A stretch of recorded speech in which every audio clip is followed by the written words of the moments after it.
Russia is preparing its population for a potential mobilization, says head of Ukraine Center for Countering Disinformation and officer of the Ukrainian Defense Forces Andrii Kovalenko. The International Institute for Strategic Studies has reported that Russian forces have adapted their capabilities and may sustain offensive operations for at least another year.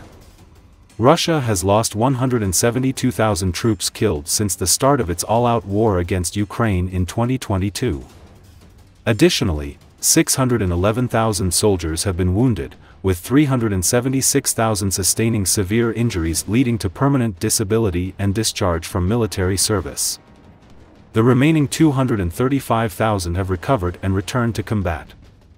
He explains that a military propagandist for Akhmat, a special unit within Russia's National Guard stationed in Chechnya and commanded by Chechen leader Ramzan Kadyrov, openly speaks about the need to mobilize a couple of million men for a war against Europe. This propagandist, Apti Alaudinov, has threatened the West with total defeat and the collapse of NATO. Akhmat has been involved in Russia's invasion of Ukraine, and Ukrainian authorities suspect its members of being involved in war crimes against Ukrainian civilians. This is part of a broader information campaign testing the Russian population's reaction to the prospect of total war. The narrative is being studied, public responses are being measured, and the results will be placed on Putin's desk, Kovalenko stated.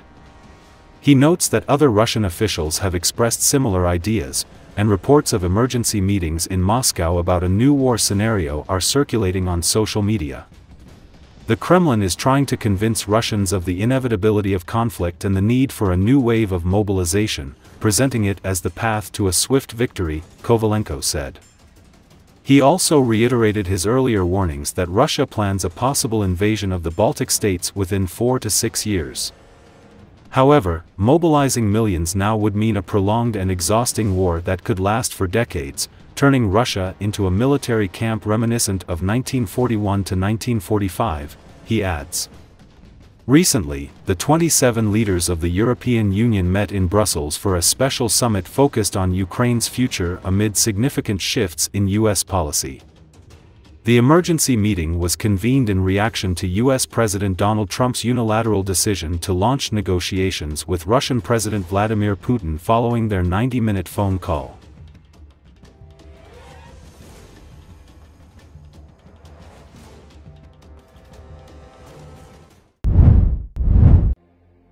After being censured for interrupting President Trump's joint address to Congress, Texas Democrat Al Green defended his actions during a speech on the House floor, saying he would do it again to protect Medicaid.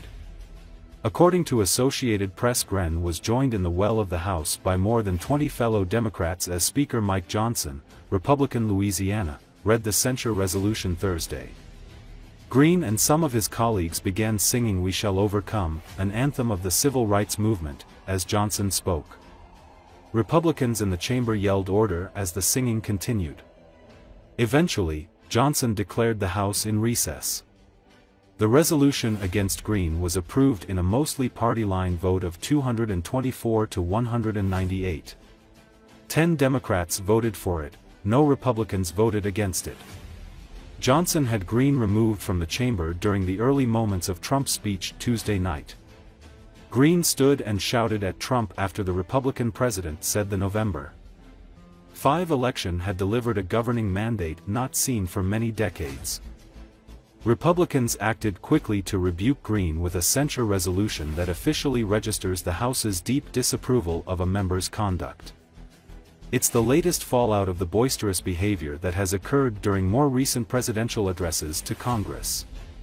Outbursts from lawmakers have happened on both sides of the political aisle.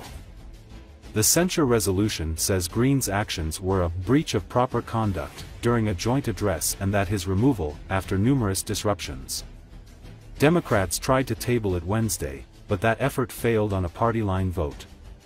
Johnson tweeted before the vote that Green disgraced the institution of Congress and the constituents he serves. "Friends, I would do it again," Green said. He explained his actions by saying Trump had indicated he had won a mandate from voters. But Green said Trump does not have a mandate to cut Medicaid, a program that many of his constituents rely on. some Democratic lawmakers skipped Trump's address.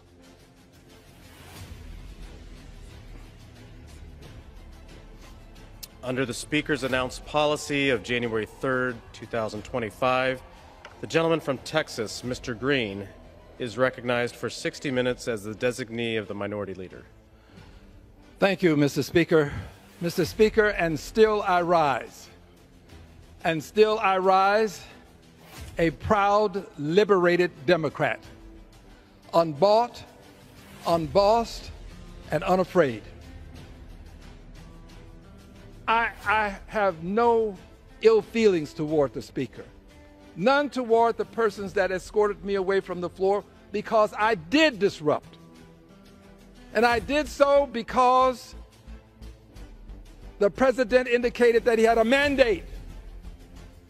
And I wanted him to know that he didn't have a mandate to cut Medicaid. I did this because Medicaid is the only insurance many people have in this country. I am blessed. As I stand here now, there's a physician waiting. If something should happen, I will be taken to that physician. I have the best health care in the world. There are other people who have less than I. I would have them have what I have. But I surely will not stand by and see them lose what little they do have. But if circumstances permit it, given what I know, I have to be candid. I would do it again. I would do it because I care about these people on Medicaid. The President of the United States, at a joint session of Congress, called members of Congress lunatics. That was an act of incivility. Incivility.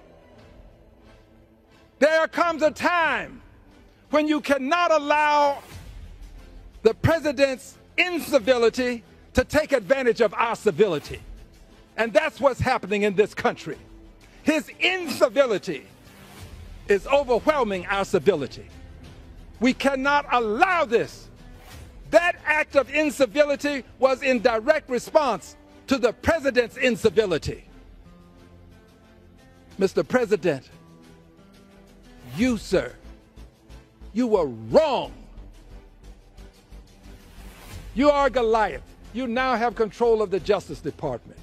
You have the generals pledging fealty. You are a Goliath, Mr. President. But there are 435 Davids. 435 Davids. 435 with the power accorded to us by way of the rules of this House to bring articles of impeachment. You may not be impeached the first time, but there's always a second, and there's always a third. And in the end, if you, Mr. President, continue with this behavior, you will be impeached, and I believe that will be the will in the Senate to convict.